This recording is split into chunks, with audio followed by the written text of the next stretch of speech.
conteneur izay zay le tenenana hoe tsy mazava le satria le service humain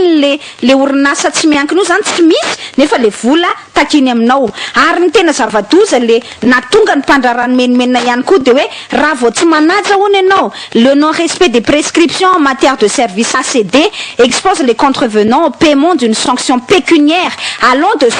000 à 500 000 dollars américains volany zany zalahy zany hoe tena tikano zany satria ianao zany tsy mahita mihitsy hoe inona moa zany ny ampitombony tsy justifie mihitsy zany le tsy maintsy andovanao le 85 euro isaky ny conteneur anao de nefa ianao raha tsy andoha de tratrany sazy ianao 100 000 ka hatramin'ny 500 000 dollars aloha tamin'ny voalohany zay ametrahanao fantaniana hoe inona ny base légal ny angana ihany koa na maritana an'io amende anankiray io baraingo zay fa rehefa manomboka menimenina le mpandrarà zay note zay tamin'ny 19 juin 2015 circulaire nataon'ny APMF anan'ny agence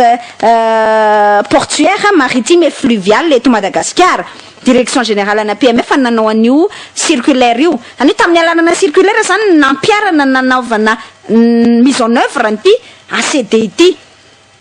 tamin'ny 19 juin aloha navoaka izay note zay menimenina ny mpandrarà nampiakapio ny mpandrarà 19 juin 2015 nampakapio ny mpandrarà de taty aorina am'izay voaingana teo namoaka arrêté ministériel indray ny azafady tompoko tsy namoaka arrêté ministériel fa diso ny teny fa namoaka circulaire vaovao indray ny aveo anivon'ny APMF zany nilaza hoe ao fa ahena ary zay le teneniko anao tsy nisy base légal ny angana zany matoa mora ny manena azy rehefa nimenimenina le mpandrarà de hoe ao fa ahenatsika 10 000 ka hatramin'ny 100 000 dollars indray ary ny l'amende na ny sazy izay pénalité zany alohan'ny olona tsy manao an'io déclaration io na tsy mandoa an'io vola tatao-ketra 85 euro par conteneur izay no resantsika hors taxe ny resahana eo azafady indrindra zany hoe mbola misy etra zany ara takina akoatran'izay zao ny zavatra nitranga tamin'ny efatry ny volana jiona taona 2024 de efa nanao ny arrêté voalohany arrêté interministériel numéro 18837 par 2015 portant instauration de l'Advance Cargo Declaration for ESPS Code amin'ny seranatsamby malagasy rehetra misokatra amin'ny fifaneraserana an-dranomasina misedra resa-pirenena ny fitondram-panjakana de ny ministèran'ny fitaterana sy ny ministèran'ny vola niarananao an'izany arrêté interministériel izany de nametraka zany hoe mise en conformité du niveau de sûreté des ports malagasy ony ny antony nampiarana an'ilay ACD de izy io izy de ny APMF ny manatanteraka azy de toy an'izay arrêté interministériel izay zany de nanao an'iny circulaire ny teneniko anareo voalohany iny ny aveo anivon'ny APMF tamin'ny 7 volana jiona 2020 sy 2020 tsy niatra nefa izay satria nanomboka nampiakapeo reo mpandrarà de taty aorina tamin'ny 20 volana janoary teo indray voaingana teo zany namerina nanao arrêté interministériel indray numéro 1456 par 2016 ny ministèran'ny fitaterana sy ny fizantany miaraka ministèran'ny vola sy ny teti-bola zany fixant les tarifs des redevances de l'Advance Cargo Declaration Madagascar zany hoe mamaritra zany hoe ohatrinona le redevance de teo le namaritana an'le hoe 85 euro izy io isaky ny unité hors taxe raha entana avany amin'ny seranatsambo ivelan'ny Afrique orientale sy Australe, Kenya, Mozambique, Tanzanie, Afrique du Sud ary raha ohatra ka avany amin'ny voamerany ramasimbe indiana izy ohatra hoe entana avany amin'ny Maurice, La Réunion, Comores, Mayotte, Seychelles de 50 euro hors taxe isaky ny conteneur raha avy amin'ireo ataotsika izy hoe seranatsambo ny Afrika atsimo sy atsimo antsinanana zany antsinanana oui oriental et austral dia Kenya, Mozambique, Tanzanie, Afrique du Sud de 50 euro ihany koa fa raha ohatra izy zany marchandise importée avany amina firenena akoatran'ireo tany saiko ireo de 80 euro hors taxe ny unité anankiray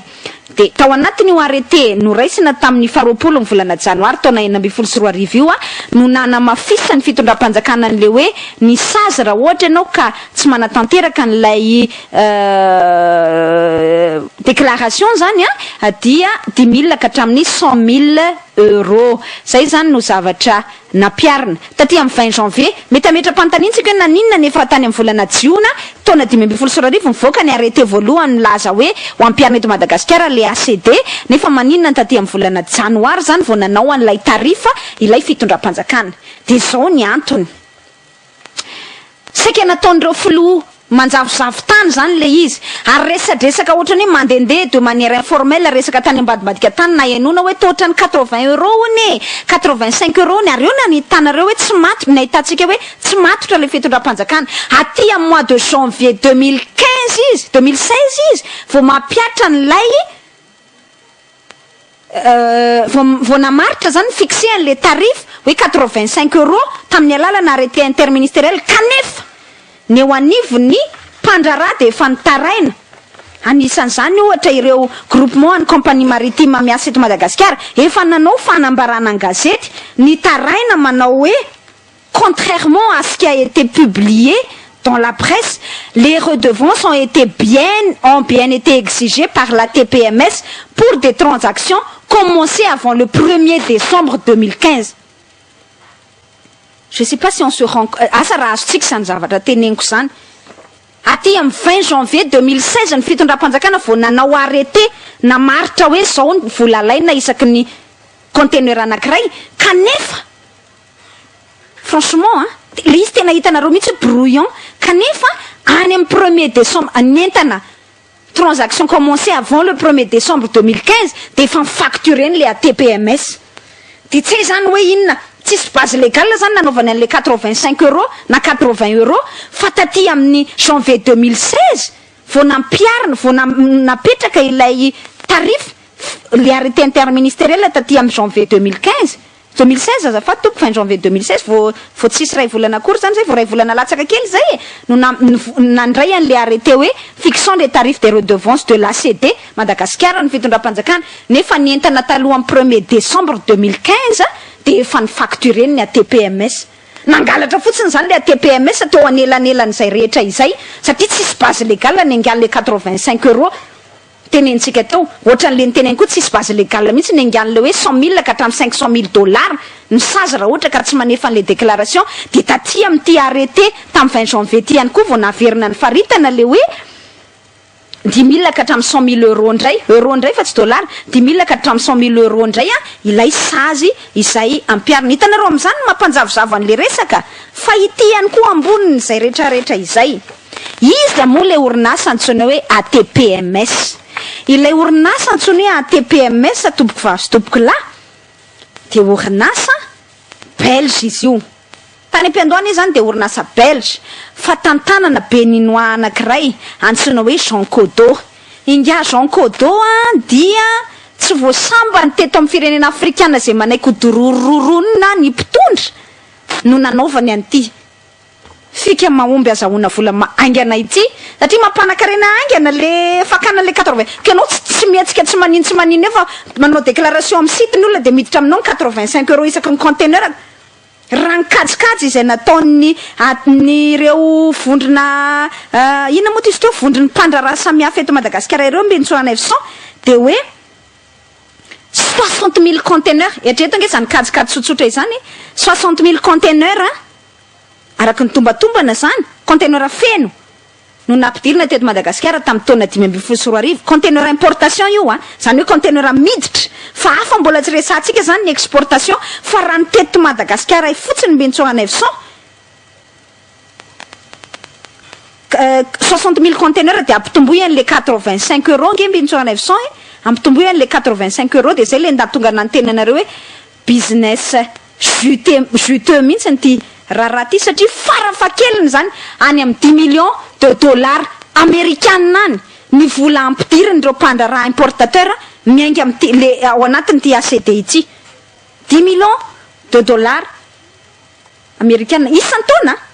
Zany hoe tsy mihetsika izy zany tsy manino fa mikohaka fotsiny zany agent Codo de mahazo 10 millions de dollars isan-taona volosana amin'ny mpandraharaha malagasy de mazava hoazy ny mpandraharaha malagasy mandoa azy de tsy maintsy volosany le mpandraharaha malagasy ihany koa ilay les compagnies maritimes aloha voalohany indrindra zay tsy maintsy makany amin'le client zay mpandraharaha malagasy de mpandraharaha malagasy tsy maintsy répercuter an'iny prix iny aty amin'ny grossiste makany entany de grossiste ndray tsy maintsy répercuter an'iny prix iny aty amin'ny détaillant na mpanjara de nao vahoaka malagasy nefa ran'ny ndrihatra na tiana na sina ianao zany aty nefa ran'le chaîne zany de tsy maintsy ianao ny andohan'izay vola be zay amelomana ngabéninois antsony hoe Jean Codo izay tsy de madiodio sady tsy de tsara réputation nga Jean Codo satria efa nanao an'ity tetikasa ity izy tany Nigeria tamin'ny taona 14 ary rehefa nanao an'ity tetikasa ity izy mbintsona evson de apetrako tsara satria nidrokotrokiny tao zany nga Mathieu Kérékou tamin'izany fotoana izany lehibe président iny de nanaiky nanao an'ity tetikasa ity tany Nigeria ihany koa fa nahita rehefa avy eo ny tompona ndraiky mpanjakana nigériana hoe ohatran'ny filotorisy arnaky ty raha ty fa kambola fotsiny fa tsy hita mazava zay tena marina de nanapa-kevitra ny Nigeria hoe ajanona lay tetikasa tena mitovy tsisy valaka amin'ty atsika ty ihany koa fa ny asy tompona ndraiky mpanjakana ihany nahita rehefa avy eo satria menomenona ny opinion publique ka hoe tsy mety ty zavatra ty fa ATPMS ny anarale société miasa ty amintsika tany Nigeria izy TPMS de sorony fotsiny zany le A io manko midika hoe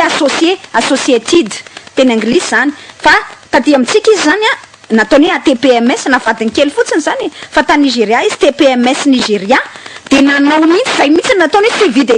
cargaison mihitsy no nanaovany an'izay tena le hoe bordereau de suivi de cargaison mitovy amin'le principe le BSC fataony gasinety mihitsy zany io zavatra atao io de voaroaka tany Nigeria mihitsy nga Jean Codo ny farany satria nahita zany zareo nigériana hoe filoterie arnaque et faux ty zavatra ataony Jean Codo ity de inona ny zavatra nitranga mbintsona evson lasa ndray izy nandeha nakany Guinée exactement avec le même projet de zao izy nandeha nakany Guinée ihany koa izy tamin'ny taona 1 mbintsona evson de nidrokotrokiny taondra zany ny président ny Guinée tamin'izany fotoana izany de nanaiky ndray ny président Guinée zany hanao an'io tetikasa io zany hoe tena mitovy amin'ny ety amintsika mihitsy tonga izy de tonga miaraka am'le projet any amin'ny teny anglisy mazava azy ny projet de avy hatrany moa de niteneny zareo tany